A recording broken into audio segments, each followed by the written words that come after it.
Salut les pyjamas, bah écoutez, je suis encore au travail, hein. Encore une fois, je suis toute seule, je suis bien, je peux tourner. Et je vous avoue que je suis assez excitée là de vous parler parce que j'ai trouvé un outil. Je sais que le titre va paraître un peu putaclic, mais en tout cas, c'est du cœur, vraiment. Je vais vous parler, alors je vous le montre tout de suite. Ça s'appelle le CDNAAR. C'est un test, alors je vous mets les liens dans la description. Je vous le dis tout de suite, c'est payant, c'est 80 €, hein, mais franchement, ça les vaut, hein. Moi, personnellement, je les ai pris, j'étais déjà à découvert, mais bon, grosse période de fatigue, hein, vous avez suivi tout ça, le travail, des journées de formation, donc voilà, compliqué. Et je vous avoue que en lisant le test promet une cartographie de son autisme comme si on avait fait 1 an de thérapie.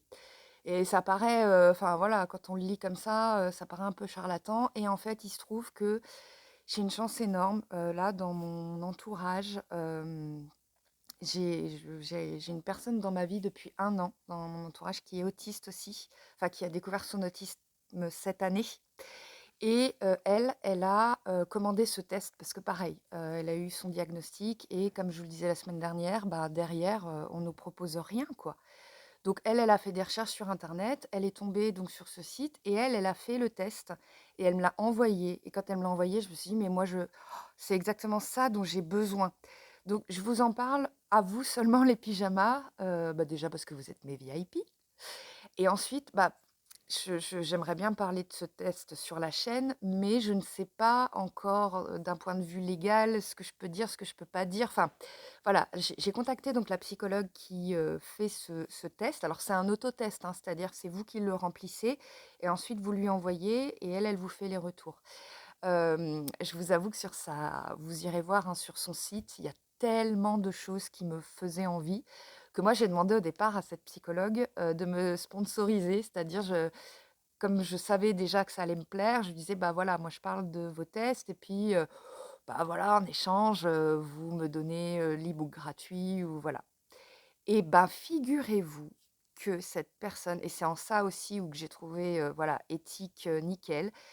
Cette personne m'a répondu: «Ben, mes tests, enfin, ce que je vends ne sont pas des produits». Elle est aussi très, très suivie sur Instagram. Moi, j'ai pas Instagram, donc j'avais pas du tout vent de ça et que du coup, bah, elle m'a dit qu'elle avait pas besoin de marketing, mais elle m'autorisait à, ce qu'on se prévoit une interview. Waouh! Donc voilà, je vais préparer ça. Il y aura bientôt sur la chaîne principale une interview de cette psychologue. Donc je vais en savoir plus du coup sur, comment, pourquoi, comment elle a élaboré ce test, comment elle a fait parce que vraiment je vais du coup je vais vous le montrer, hein. Le test en fait propose de cartographier les déclencheurs des crises et ça c'est hyper, intéressant parce que moi mes déclencheurs, ils sont pas là où je le pensais, vous voyez? Alors Heu, donc la première page, parce que ça fait 40 pages, hein. La première page, vous voyez, c'est comme ça et du coup, il y a tous les déclencheurs avec le score, en fait, en fonction de si on est plus sensible ou pas. Donc moi, dans le sensoriel, mes déclencheurs, c'est le toucher léger. Bon, bah, ça, je le savais, hein, voilà. Moi, si on m'effleure, ça peut me faire paniquer, hein, vraiment. Les bruits latents, apparemment, j'arrive quand même à compenser. L'alimentation, je suis beaucoup moins en difficulté que certaines personnes autistes.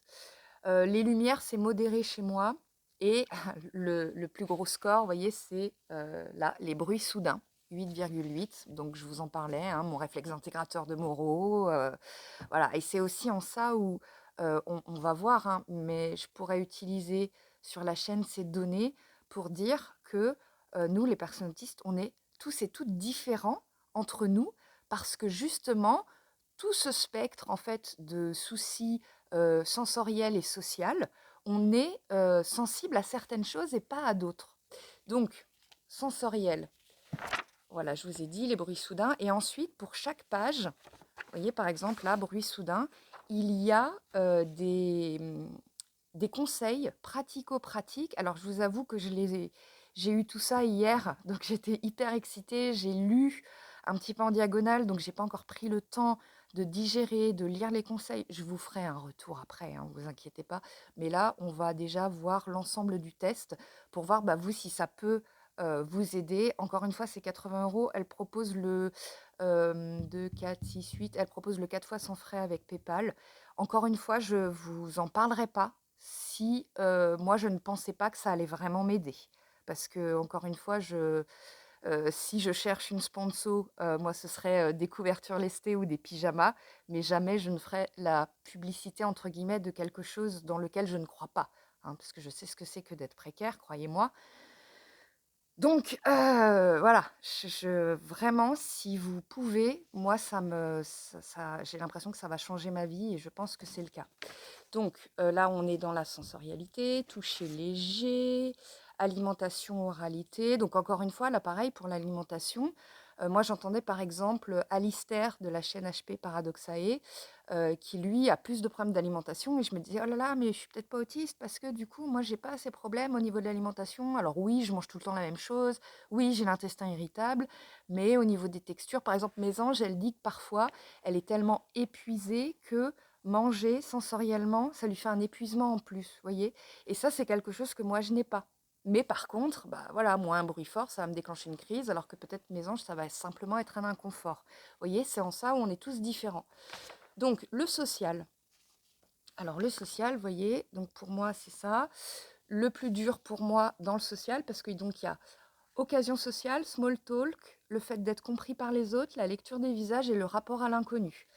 Donc moi, mon score le plus difficile, c'est les occasions sociales. Donc c'est vrai que tout ce qui est repas de famille, ça peut être aussi les grandes réunions. C'est pour ça qu'en formation, ici au travail, ça peut être très compliqué pour moi parce que ce sont des occasions sociales où je rencontre de nouvelles personnes. Donc mes déclencheurs, ils sont là. Par contre, vous voyez, à l'opposé, rapport à l'inconnu, c'est-à-dire que si je suis dans une file d'attente, que je suis à peu près bien et que je sais pas, il y a une petite mamie à côté de moi qui me dit il fait beau aujourd'hui, c'est un peu inconfortable, mais je gère très bien. Vous voyez, ce test, il est vraiment là pour pointer vos déclencheurs, c'est-à-dire les choses sur lesquelles vous devez être vraiment très attentif pour ne pas faire de crise. Et c'est en ça que je trouve ça vraiment hyper pratique. Alors, lecture des visages, par exemple, moi, je m'étais souvent posé la question. J'ai 6,1 sur 10, c'est-à-dire que j'arrive globalement à lire les visages, sauf les choses plus subtiles. Donc, dans le quotidien, je vais me débrouiller, je vais réussir à voir ce que la personne ressent. Mais quand il y a des émotions un peu plus ambiguës, un peu plus subtiles, là, je peux me retrouver en difficulté. Et vous voyez, ça, c'est des choses que j'aurais jamais été en capacité de vous dire avant. Enfin, je ne sais pas. Alors, pensée rigide. Je suis beaucoup plus rigide que je ne le pensais. Moi, je pensais que j'étais super flex, en fait. En fait, dans mon quotidien, entre Loulotte et mon mari, je pensais que j'étais tellement adaptée que du coup, ça allait. Mais pas tant que ça. Alors, dans pensée rigide, vous voyez, il y a perfectionnisme. Alors moi, je ne suis pas perfectionniste. C'est un peu rare chez les autistes, mais je pense que c'est parce que bah, par rapport à mes difficultés, en tout cas, moi, ce que je me suis dit très tôt dans ma vie, c'est tu ne peux pas faire parfait, donc fais quand même, parce que sinon tu ne feras jamais rien. Et c'est vrai que ça, ce leitmotiv, il m'a beaucoup guidée. Donc voilà, le perfectionnisme, ça va, j'ai que 4 sur 10, donc c'est pas beaucoup. Moi, c'est le rapport aux règles, ou apparemment, et l'injustice. L'injustice, j'ai 8,6. Bon, bah, je suis travailleuse sociale, hein, donc on ne s'étonne pas. Correction impérieuse, c'est-à-dire le besoin de corriger les gens quand ils font des erreurs, j'ai 8,3. Donc là, je comprends pourquoi je saoule mon mari, parce qu'en fait, comme chez moi, c'est ma safe place, je vais y arriver. Bah, du coup, c'est vrai que quand mon mari me dit quelque chose, moi, je lui demande toujours où tu as appris ça, quand, quelles sont tes sources, est-ce que tu es sûr que ça doit être saoulant, hein, voilà. Apparemment, les alistes, quand ils discutent, et du coup, je comprends mieux les alistes, quand ils discutent, des fois, c'est pour, comme le small talk, quoi. Moi, je me disais, le small talk, ok, c'est la météo, la politique, voilà, Macron démission, choses comme ça. Et après, quand on parle de sujet, on y va à fond. Ben non, parfois, les alistes, ils parlent de sujet, et même si l'information n'est pas précise, et ben, c'est pas grave pour eux. Voilà, c'est un peu une découverte à bientôt 39 ans. Les changements aussi, 6,8, donc la compliquée. et ordre, organisation 7,8. Alors ça, je savais que l'ordre, c'était vraiment très important pour moi, mais je pensais pas que ça l'était à ce point-là. Il y a aussi alors la pensée dichotomique, c'est le fait d'être manichéen, de voir les choses tout blanc ou tout noir. Alors moi, le manichéisme, je l'étais beaucoup, beaucoup, beaucoup adolescente et jeune adulte. J'ai commencé à ne plus l'être lorsque, bah, voilà, au cours de ma vie, du coup, j'ai fait un travail sur moi et ça m'a permis, bah, de prendre du recul et d'analyser des situations. Puis mon travail aussi m'aide du coup, parce qu'on a des situations complexes qui nécessitent une analyse. Donc pensée dichotomique, j'ai que 3,1 sur 10. Donc voilà, par rapport, aux autistes qui peuvent être manichéens par rapport à leur pensée rigide, moi sur ce point-là, ça va. Donc vous voyez, je sais aussi les points sur lesquels je peux m'appuyer du coup, mes points forts, mes points faibles.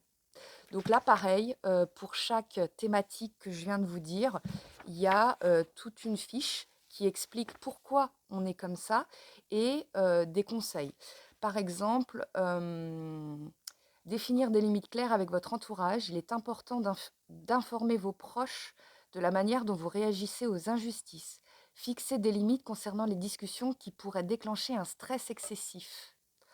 Alors ça, je vais le dire à mon mari, parce que lui, il a, encore une fois, hein, il est TDAH, autiste, je sais pas, mais lui, son intérêt SP, c'est la politique. Et du coup, ben voilà, il a envie d'en parler. Et il y a des fois certains sujets qui font que moi, ça vient jusque-là et je peux plus, quoi. Et lui, il comprend pas parce qu'il a envie de parler et il comprend pas pourquoi. Voilà. Donc ça va me servir aussi, du coup, à lui dire, bah non, en fait, c'est pas que j'ai pas envie de t'entendre, c'est pas que j'ai pas envie de parler politique avec toi, c'est que moi, personnellement, au niveau neurobiologique, c'est trop. Donc correction impérieuse, imprécision, perfectionnisme, protocole personnel, voilà. Alors là, on a aussi la zone sécure. Donc la zone sécure, c'est-à-dire lorsque vous êtes chez vous. Donc il y a 3 items.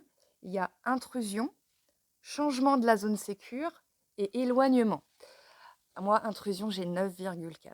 Et c'est vrai que par exemple, quand il y a quelqu'un qui vient chez moi, c'est catastrophique. En plus, la manière dont ma maison est faite, si vous voulez, en bas, il y a une seule grande pièce, donc qui comprend la cuisine et le salon. Et du coup, il n'y a pas de couloir. C'est-à-dire que quand on toque, on ouvre et on est directement dans l'espace salon, quoi. Donc moi, quand ça toque chez moi, c'est ça peut être très très dur, quoi. Surtout qu'en plus, moi, quand j'ai ma voiture devant et que ça peut être un voisin, je sais qui sait que je suis là, donc je suis obligée d'ouvrir. Et du coup, quand je suis pas préparée, c'est compliqué. Il y a jamais de personnes qui viennent à l'improviste. Enfin, ça, ce serait le summum, quoi. Voilà, donc pareil, des conseils aussi, éloignement, intrusion, changement de zone sécure. Donc, changement de zone sécure, c'est quand on dort ailleurs que chez soi, hein. Donc, ce qui peut être très difficile. Dans le spatial et temporel, donc ça aussi, ça fait partie des difficultés autistiques. La représentation dans l'espace, la projection dans le temps et l'intégration mémorielle. Alors là, la représentation dans l'espace, j'ai 2,2, mais je crois que là, j'ai pas encore compris. Je pense que là, les cotations s'inversent parce que de ce que j'ai compris en lisant en diagonale, je me repère absolument pas dans l'espace, mais ça, je le savais, hein. C'est catastrophique. Moi, je mets le GPS pour aller partout. C'est là, mon travail, ça fait 3 ans que j'y travaille, donc je mets plus le GPS, mais parce que ça fait 3 ans. Sinon, je suis obligée tout le temps, quoi. Projection dans le temps, donc là, ça va à peu près. Je me gère, mais en mettant en place des stratégies. Intégration mémorielle, alors, ça, apparemment, pour les personnes autistes, ça peut être compliqué au niveau de la mémoire, parce que la mémoire peut être sensorielle. Et du coup, je peux comparer aussi, moi, avec la personne qui l'a passé. Et c'est très intéressant, parce parfois, on a des scores très similaires sur des choses, et parfois, on a des scores complètement inversés. Donc, c'est bien, parce que du coup, on va pouvoir se comprendre. Donc, intégration mémorielle, là, elle m'a écrit: votre mémorisation fonctionne principalement de manière factuelle et chronologique, ce qui est plutôt rare dans le spectre autistique. Et du coup, moi, ça m'a pas étonnée dans la mesure où, euh, comme vous le savez, moi, je tiens un journal depuis que j'ai 12 ans. Et du coup, depuis que j'ai 12 ans, j'ai vraiment, c'est rigide chez moi, c'est la première chose que je fais en me levant le matin, c'est d'écrire. et du coup, bah, j'écris généralement ce qui s'est passé la veille et donc moi, depuis mes 12 ans, tous les jours, je narre, en fait, ce qui se passe et comme j'ai peur de partir dans tous les sens, je narre chronologiquement. Enfin, quand je le peux, hein, des fois, il s'est passé juste un truc, je raconte juste ce truc, hein. Je me donne pas, d'émission, de narration chronologique, mais du coup, si j'ai ce score-là, alors que c'est rare chez les personnes autistes, c'est justement parce que ça fait partie la narration de mes intérêts spé, voilà, par rapport à l'écriture de romans, tout ça. Donc moi, par rapport à la plupart des autistes, là-dessus, c'est un peu exceptionnel. Donc ça me rassure aussi parce que pendant 2 ans, tous ces témoignages que j'ai écoutés où je me dis: «Ah bah non, ça, je suis différent de la personne, donc ça veut dire que je suis pas autiste». Vous voyez, c'est des choses en fait où on est vraiment, encore une fois, tous différents.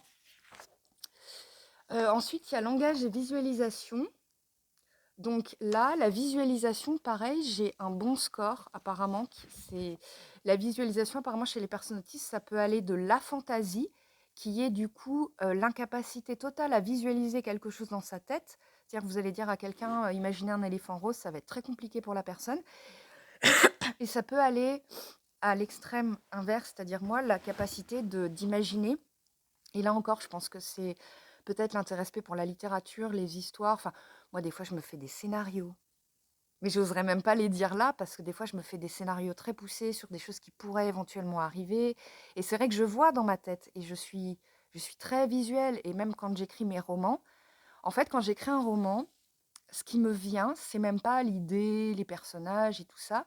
J'ai l'impression dans ma tête de voir une scène, comme si j'avais déjà vu un film et que je me le remémorais. Je vois la scène et du coup, j'écris mon roman par rapport à cette première scène et après, j'étoffe et après, l'histoire, elle vient. Voilà. Donc, visualisation, verbalisation. Là, j'ai 3 sur 10. Donc là, pour le coup, je suis la queen de l'alexithymie. Voilà, ça, par rapport donc à la personne dont je viens de vous parler, elle, la verbalisation, ça va, elle arrive avec ses émotions. Et pareil, ça fait partie un peu de ses intérêts spé parce qu'elle s'intéresse beaucoup à la psychologie. Et du coup, elle a plus travaillé le fait d'exprimer ses émotions. Moi, j'ai beau narrer chronologiquement, ben, j'ai du mal à avoir accès à mes affects. Voilà, et je le sais, hein. C'est pour ça que parfois les gens ils pensent que je suis HPI, alors que pas du tout. C'est juste que comme je suis tout le temps dans la suranalyse, parce que je n'arrive pas à laisser place à l'émotion, et ben du coup on a l'impression que j'ai une intelligence voilà, supérieure à la moyenne, alors que pas du tout. Donc verbalisation, je sais que maintenant je dois travailler ça, les émotions et la lexithymie. Donc voilà, on a fait un petit peu le tour. Euh, Si ça vous intéresse que je, que je revienne un peu sur certains points, n'hésitez pas à me le dire parce qu'effectivement, c'est tellement hyper riche et tellement hyper intéressant que je sais que ça va me servir, moi personnellement, eh ben, pour me faire des conseils pratico-pratiques avec mon autisme à moi. Et je sais que ça va aussi m'aider dans mes relations à l'autre. Et du coup, bah, je suis ravie, quoi. Donc dites-moi si, bah, si ça vous intéresse, si vous avez envie de le commander, si vous voulez que je revienne sur des choses et puis je ferai une vidéo un peu plus explicative. En attendant, bah, là, je suis au travail, donc je vais aller, bosser et je vais donc, rédiger une interview pour la psychologue qui a inventé ce test et que admiration totale, quoi, parce qu'elle a tout compris. Elle a tout compris, en fait. Son site, c'est l'autothérapie, donc c'est, ne pas aller chez un psychologue pour se caler 3 heures dans la journée, pour voilà, avoir à bouger, à parler, à prendre des rendez-vous, à prendre le téléphone. Voilà, je pense que je vais, si j'ai les moyens, dévaliser son site parce que j'ai vraiment envie d'aller mieux et d'avancer. Voilà, j'espère que ça vous aura apporté. Dites-moi tout et à bientôt.